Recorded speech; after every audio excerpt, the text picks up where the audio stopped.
வணக்கம். வாங்க, இன்னைக்கு நம்ம ஒரு அருமையான கதைய பத்தி பார்க்கலாம். அகங்காரத்துக்கும் நம்ம சற்றும் எதிர்பார்க்காத ஒரு இடத்துல இருந்து கிடைக்கிற கருணைக்கும் இடையில நடக்கிற ஒரு போராட்டத்தை பத்தின கதை இது.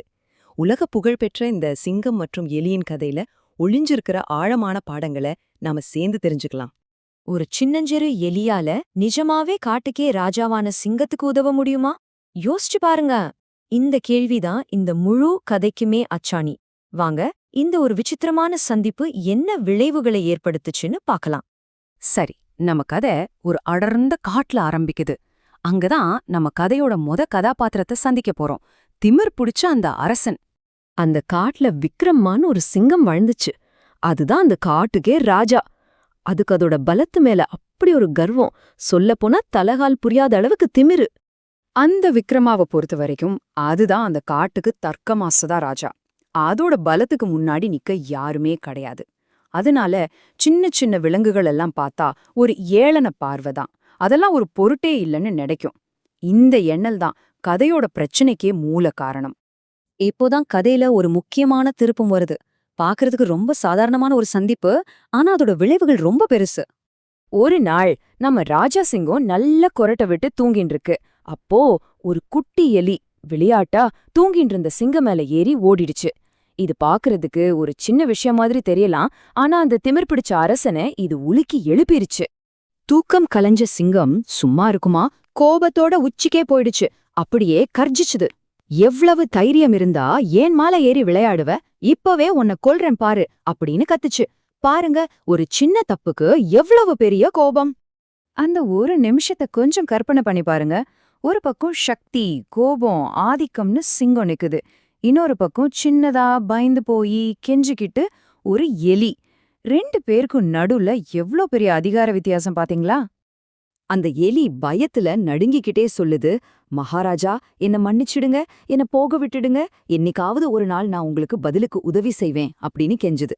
கேக்குறதுக்கே ஒரு மாதிரி நம்ப முடியாத வாக்குறுதியா இருக்குல்ல. இத கேட்ட சிங்கத்துக்கு சிரிப்பு தான் வந்துச்சு. அதுவும் ஏளனச் சிரிப்பு. இத்தனோண்டு இருக்கிற நீயா எனக்கு உதவி பண்ண போற? சரி போ, உன் உயிரை நான் உனக்கு பிச்சையா தரேன் அப்படின்னு சொல்லி அத போக விட்டுடுச்சு. அதோட திமிரே அந்த சின்ன உதவிக்கு பின்னாடி இருக்கிற பெரிய மதிப்ப அத பார்க்க விடல. இப்போதான் கதையோட உச்சகட்டத்துக்கு வரும். நம்ம சிங்கத்தோட பலம் ஒரு பெரிய சோதனைக்கு உள்ளாகுது. என்ன ஆச்சுன்னு பார்க்கலாமா? கொஞ்ச வாரம் கழிச்சு நம்ம பலசாலி சிங்கம் ஒரு வேடன் விரிச்ச ரொம்ப உறுதியான கயிறு வலையில மாட்டிக்கிச்சு. என்ன ஒரு தலைகீழ் மாற்றம் பாருங்க. நேத்து வரைக்கும் ராஜா, இன்னைக்கு ஒண்ணுமே பண்ண முடியாத நிலைமையில இருக்கு. அந்த நேரத்துல சிங்கத்துக்குள்ள வந்த உணர்வுதான் மரண பயம். அதாவது அவ்வளவுதான், நம்ம கதை முடிஞ்சுதுன்ற பயம். அந்த பயம் சிங்கத்தை முழுசா ஆட்கொண்டுருச்சு. இங்கே ஒரு முக்கியமான விஷயம் என்னன்னா, அதுக்கு பெருமையா இருந்த அதோட உடம்பு பலம் அதுவே இப்ப அதுக்கு உதவல. கடைசியில பயத்துல உதவி கேட்டு உரக்க கர்ஜிக்க ஆரம்பிக்குது. சிங்கத்தோட கர்ஜனைய கேட்டு ஒருத்தர் வராரு. யாருன்னு நினைக்கிறீங்க? சிங்கத்தோட அலறல கேட்டது வேற யாரும் இல்ல. அன்னிக்கு சிங்கம் ரொம்ப ஏளனமா பேசி அனுப்பிச்சுல, அதே குட்டி எலிதான். சத்தம் வந்து திசையை நோக்கி ஓடி வந்தது. அந்த எலி செஞ்ச வீரச்செயல கொஞ்சம் பாருங்க. சிங்கத்தோட பரிதாபமான கதறலை கேட்டதும் உடனே சத்தம் வந்த இடத்துக்கு ஓடி வந்துருச்சு. அதோட கூர்மையான பல்ல வச்சு அந்த மொத்தமான கயிறையும் கடகடன்னு கடிச்சு துண்டு துண்டா ஆக்கிடுச்சு. கடைசியா சிங்கத்தை அந்த வலையிலிருந்து காப்பாத்திடுச்சு. பாத்தீங்களா? சிங்கத்தோட பலத்தால முடியாத ஒரு விஷயத்த எலியோட சின்ன முயற்சி செஞ்சு முடிச்சிருச்சு.